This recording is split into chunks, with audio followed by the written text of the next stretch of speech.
and you would just kind of put your hands up, like, you know, get them under that thing, but they weren't really in position to block the ball. So go ahead and keep looking at them, head up, eyes open, and get your hands on the ball.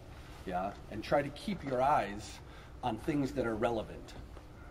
You know, at one point, like looking here is not, there's not a lot of information I'm going to get there. Or certainly here, there's not much that's going to help me be better in this area.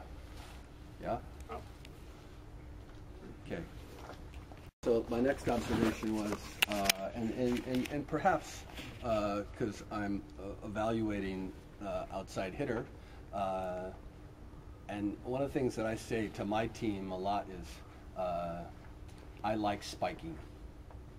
Your responsibilities are defined by your position. The setter has to set, middle blockers need to block, and the hitters must hit. So the percentage of balls that are set to the outside hitter, they need to hit every one of them hard. And there are a percentage of them where it's like you're trying to fit a ball into what I would say like into a tight window where, and there is great value in having the ball travel fast this direction, but they still have to hit it hard. And you cannot confuse typically tempo, the speed of the ball, has a tendency to be too low. It has, if you're going to run it fast, it better be high and fast, so the spiker can go get it.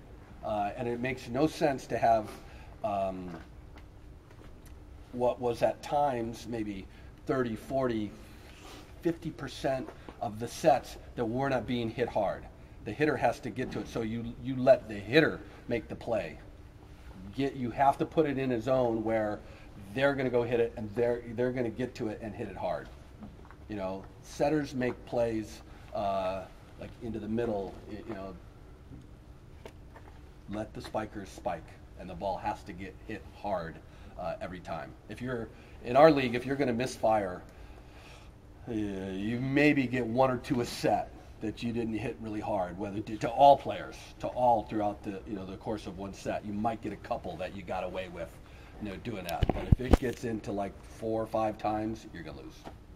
You can't. You cannot shrink the game down for your opponent that much. You can't have to score 25 and you're only making them score 20 or less. Spiking. You must get the ball to the hitter where they can hit it hard every single time, or at least have the option to. Maybe they choose to do something else, but it's not being limited by what you're giving to them. And it goes both ways to the hitter. You have to get on the same page. I see all the time what we call the ball to the left antenna is the go. Go fast, like what your maybe was your 41, 51, something that you're going out there, and I'll see. I will see hitters like calling for a fast ball when the setter is like running and in some awkward position, and it's like, really? You're asking the setter to make this impossible set when it's like it wasn't a very good pass anyway. Wait, the hitters need to be patient and like, okay, if it's less than perfect, if the setter starts to move off the net or starts running around, you better be able to communicate where they can get it to a point where you're going to hit it hard. I'm still going to score. Get it out here and let me hit it.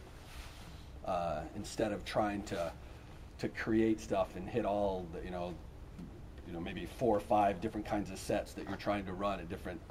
I mean, it's not bad to work on those things and practice them, but when you start competing and you get in, even like say in practice, if you're competing and keeping score in something, like I'm not going to misfire any of these. You're going to hit it and we're going to win, period.